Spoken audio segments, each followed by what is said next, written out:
Okay, so hi everybody, welcome to September's edition of Working in Sustainable Technology. We are back from our summer break and we are kicking things off for this last quarter of the year by exploring the topic of sustainable textiles. So as we face global challenges like climate change, depletion of our resources and environmental degradation, the need for sustainable solutions has never been more urgent. And with the popularity of fast fashion increasing at an alarming rate and London Fashion Week starting today, it seemed like the perfect time to cover something so closely related. Also, Erin in our team put in our group chat this morning that she spotted that last night at the National Television Awards, it was being sponsored by Shein. So clearly still a problem that urgently needs solving in our society.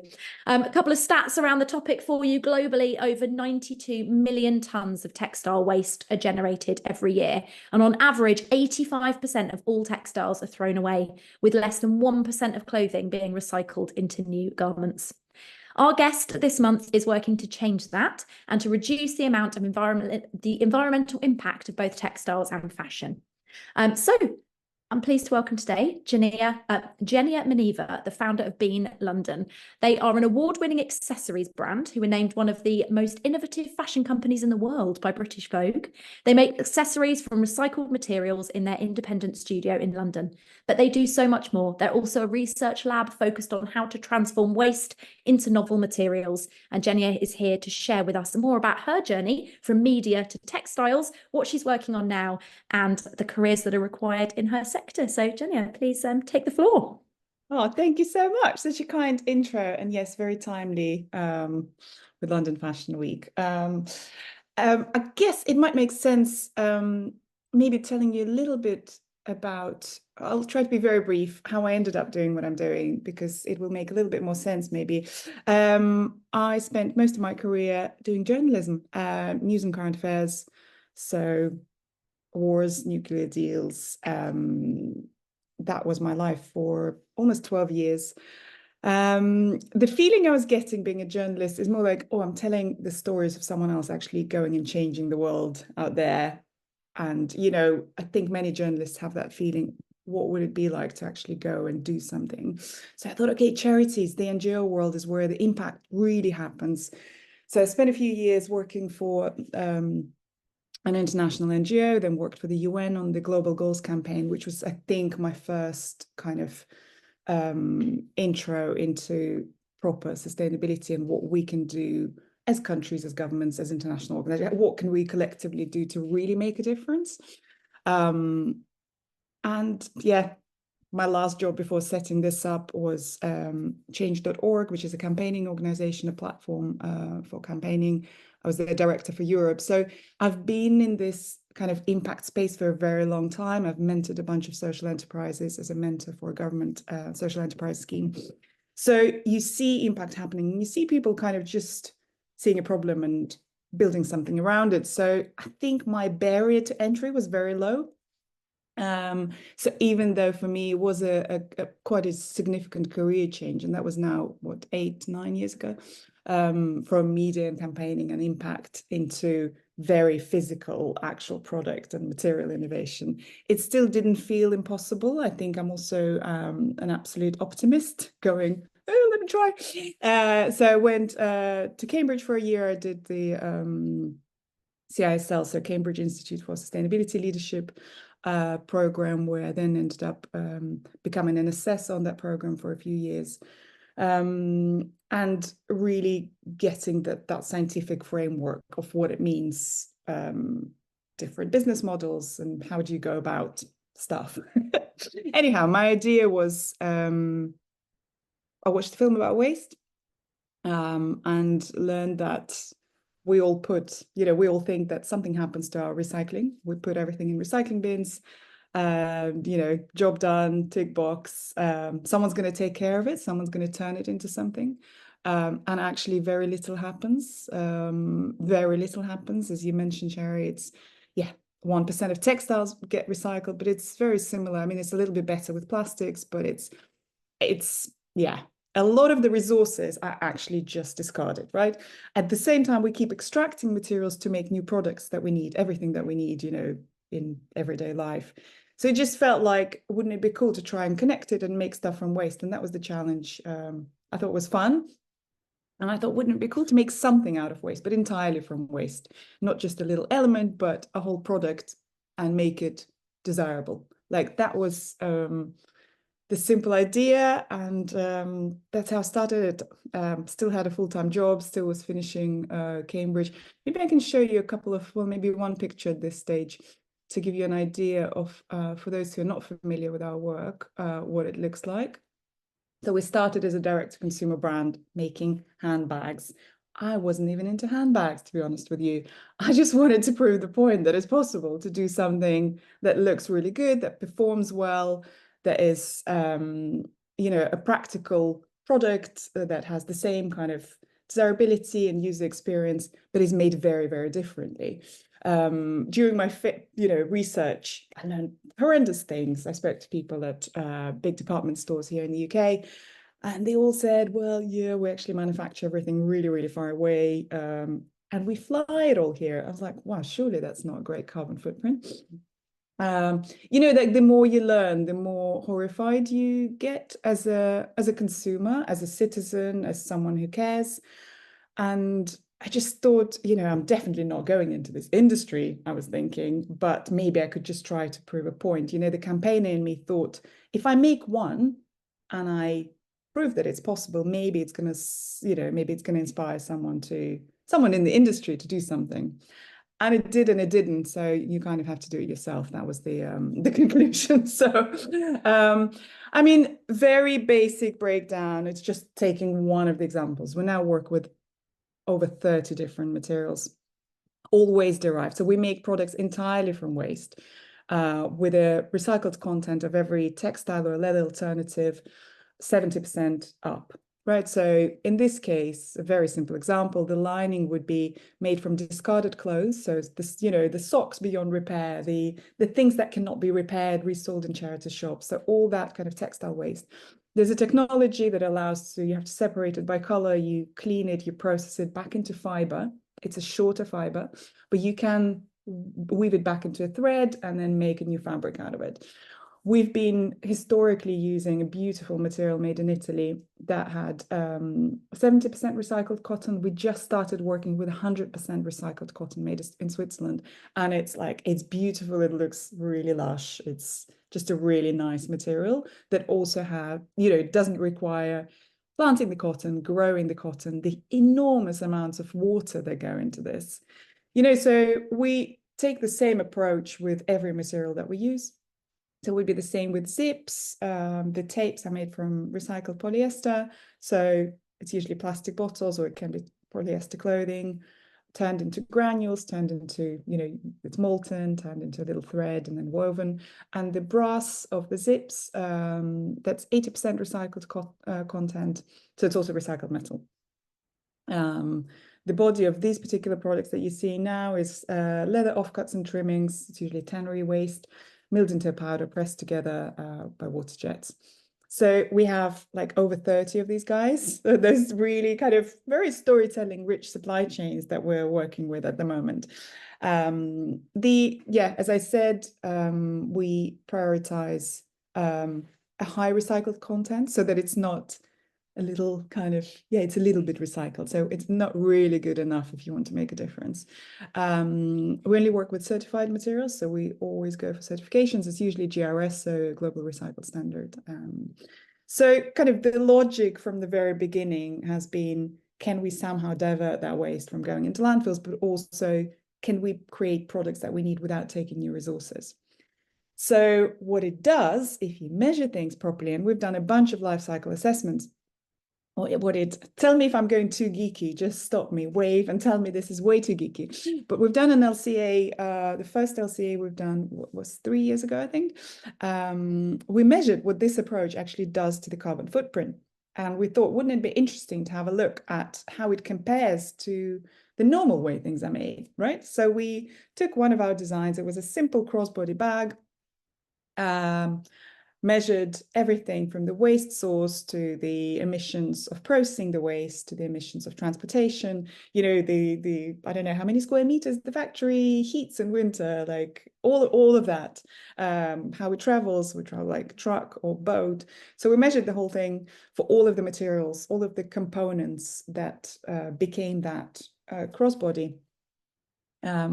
And we compared it to exactly the same design, made a few assumptions as to made from virgin leather, which is how the majority of leather goods are made, polyester lining instead of recycled polyester, normal zip, standard, same manufacturer, but non-recycled. So we measured all of this, and the difference was 87%, which is quite, I mean, it literally blew our minds as well. We were hoping for like, okay, 40% would be amazing, but it was 87% reduction. And the majority of it came from the materials, which means, you know, I mean, the rest was how we ship, how we package, all of that, but the majority came from the materials.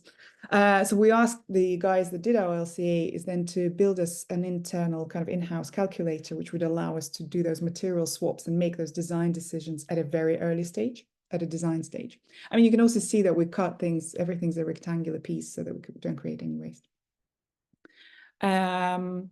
Yeah, we got a bunch of awards for our work. This is like a small recent selection. It's been a fun ride. So eventually I had to quit my job, obviously. The moment we got our first award and when our customers, the Kickstarter customers, I started on Kickstarter, came back for Christmas presents, I was like, okay, maybe I should quit my job, which was really scary because I have kids and a mortgage and all of that.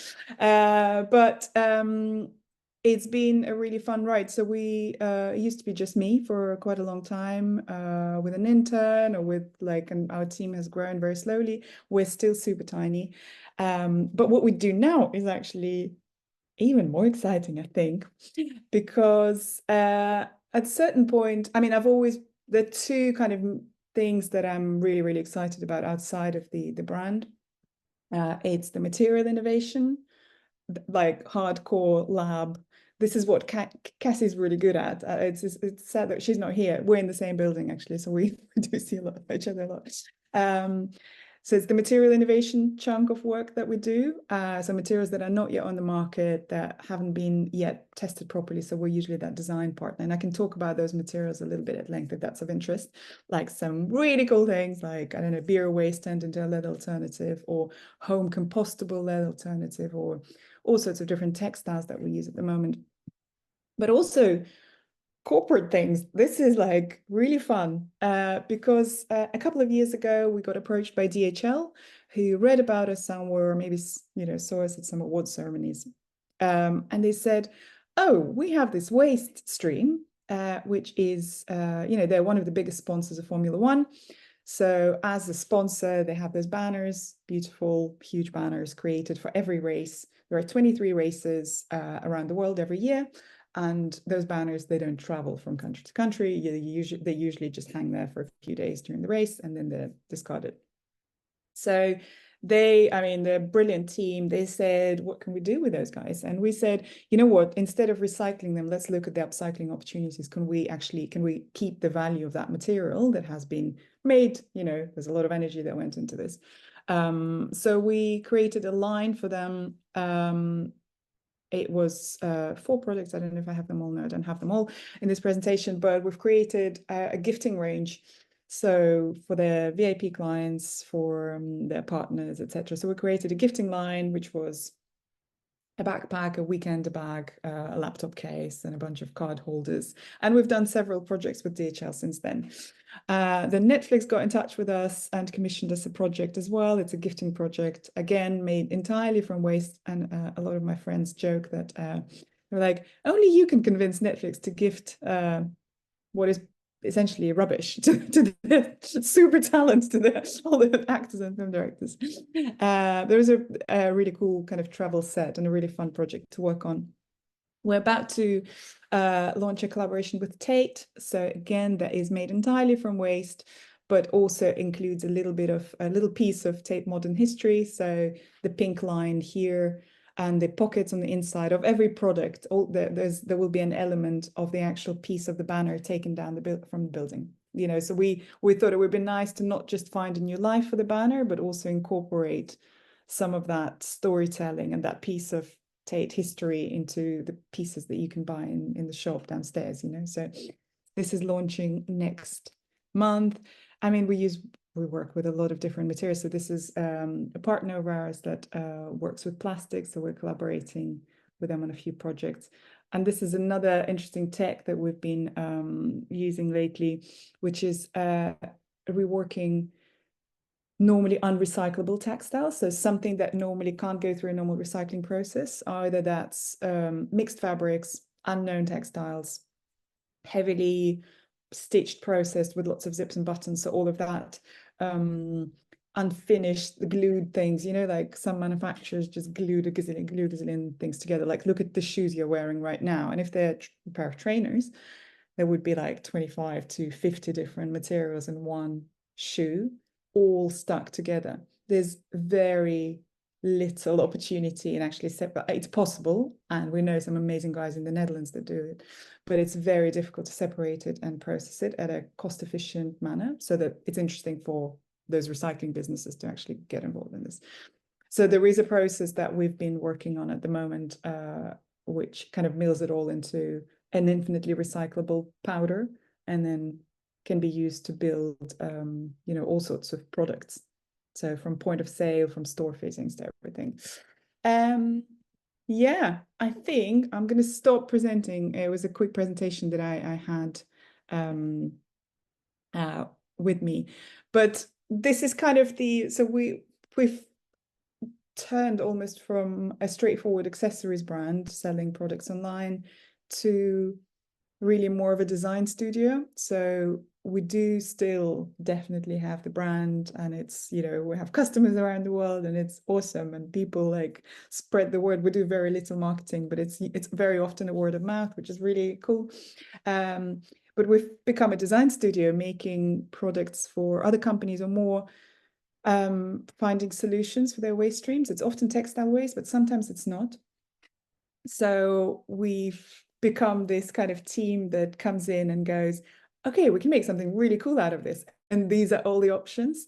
I absolutely love this work. And I think us knowing pretty much every textile manufacturer, recycling facility, globally, but definitely across Europe, it really helps us, you know, just pick up the phone and say, can we do this? Can we not do this? Yeah, and the material innovation work that's happening is really cool. So usually how we work, and I'm going to shut up and leave space for questions. But on material innovation side of things, we don't have a lab ourselves, and we don't do that work. We're not material scientists. But I think we're really decent product designers by now. So, and we know how to work with weird materials. What we're good at is designing a really beautiful product around the possibilities of a tricky material. So we're really good at that, and we know that. So people who innovate in the material space, we now get, you know, they usually approach us, or very often get in touch with us and say, can we chat? Can we make something out of this? Can you have a look at, is it behaving? So we then go away and test it in our workshops. That, you know, we stitch it, we bend it, we look at all the techniques that are usually applied to materials like this, and kind of collaborate on getting what is a prototype of a material to a stage where it can be rolled out commercially. And I mean, sometimes this work is grant funded, but very often it's just our own enthusiasm. Just understanding the importance of creating this new generation of materials that not only take as little as possible from the environment and kind of stop us all from depleting the resources continuously, but also have a very clear end of life. You know, there was this kind of intermediary stage where you could have good materials, but end of life is really complex because they're really composite. There's like multiple layers of things, which, you know, it was a necessary evil that we all have had to go through, but now is really time to be very clear about the end of life, what happens. So we've always designed from the very beginning of the brand, designed in a way that you can take the piece apart at the end of its life and recycle all the bits separately. But I want us to make a difference in the general direction where materials are going and support that in any way we can. Also, it's just really interesting. I'm super geeky when it comes to that, but I find it quite fascinating stuff. You know, if we can move to monomaterials that are not mixed, that are not like a mix of cotton, polyester, and something else that is like, it's impossible to find a good end of life for this. You know, it's because it's mixed, it's very difficult to process. So if we really want to close the loop and create products that are circular and create material streams that can be kind of reused multiple times, then it feels like this is the work that should be done. And we're really honored to be kind of part of this space. So yeah, I think that's it. I'm gonna stop now. And Thank you so much for sharing all of that with us. So